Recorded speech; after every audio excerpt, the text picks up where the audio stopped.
Hello, Jacob here. So this is sort of the background as to why I was in the care system and what took me into the care system, and my belief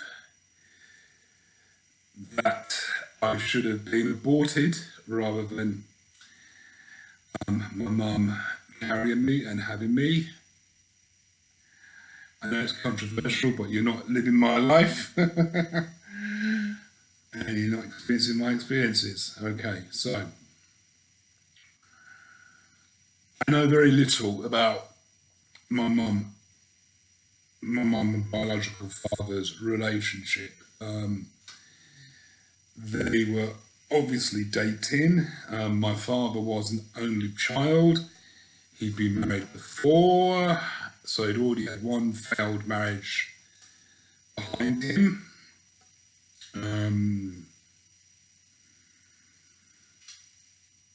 Astrologically, he was a Virgo, so he was very sort of Virgo orientated. My mum, I'm not sure what she was doing, but she was 12 years his junior, so he was 30 something and she was 24, I believe. And as far as I can work out, she got pregnant. So basically, he should have worn a condom. He wouldn't have got my mum pregnant, so he wasn't very responsible there.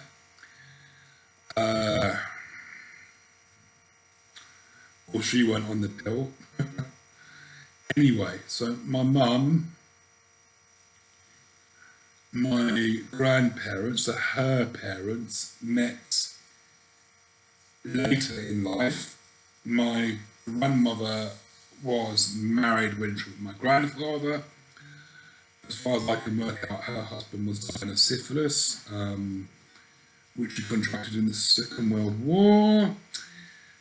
My mum was born in 1944. My grandparents were in their 40s. They were upper middle class Christians. And as far as I can work out, they were very strict with my mum. And when she fell pregnant, I'm surmising, I was born in April, I was conceived in July, and they got married in September, that they were forced to marry each other. My father never ever really wanted to marry my mum, and he certainly didn't want children. My mum already had mental health issues. It was the 1960s, so very, very, very little was known about mental health then. And there certainly weren't the support services about. And she lived far away from my grandparents, and they weren't nearby. Anyway, they forced her into marriage to my father. He behaved like a single man, even though he was married to someone who was carrying his child. That caused a lot of stress to my mum, and it activated all of her mental health problems. The marriage didn't last, so soon after I was born, they got divorced. She divorced him on grounds of cruelty.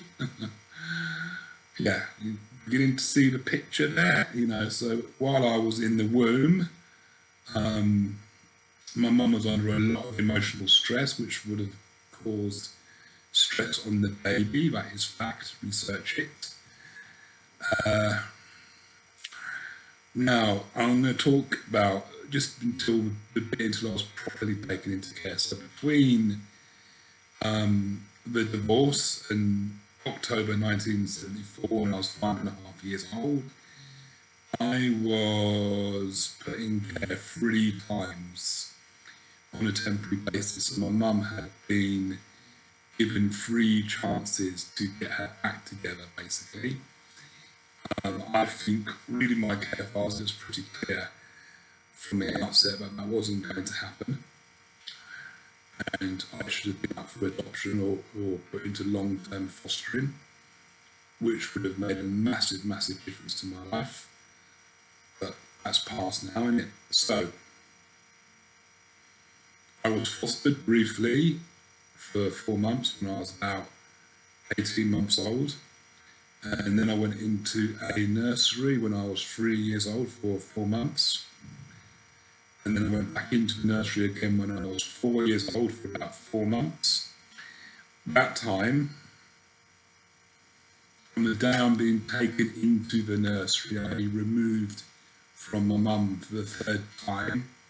She was telling me off because I couldn't identify the colours in my book, and she was telling me off for that. So, you know, the narrative that 5-year-old would have got was, I'm bad, I can't remember the colours, so mummy has sent me away because I'm such a bad little boy, you know. Obviously, because I've been removed 2 times before that, it wasn't the first time, so my younger self would have experienced a lot of trauma and anxiety and confusion, and would have experienced instability already by that time. The first time I went to a foster family, so I would imagine that was probably quite a positive experience for a toddler, a young little boy who's 18 months old, and would have got a lot of care and nurturing and would have been looked after there. And quite likely the second time when I went into the nursery, I was a little bit older, and it does say, actually the 3rd time I went into the nursery, I showed little signs of pleasure. Well, you know, I'm 5 years old and 4 years old, and I've been removed from my mum for the 3rd time, and she just told me off because I couldn't remember the colours. And she'd been neglecting me and battering me and hitting me and locking me in my room, and I'd been left to wander the streets at all hours of the night. No wonder I was a sad little boy who showed no signs of pleasure. That is what they say about me. So, one incident of abuse that's documented in my care file is the social worker is visiting my mum. And there are 3 other instances of abuse documented before this one. So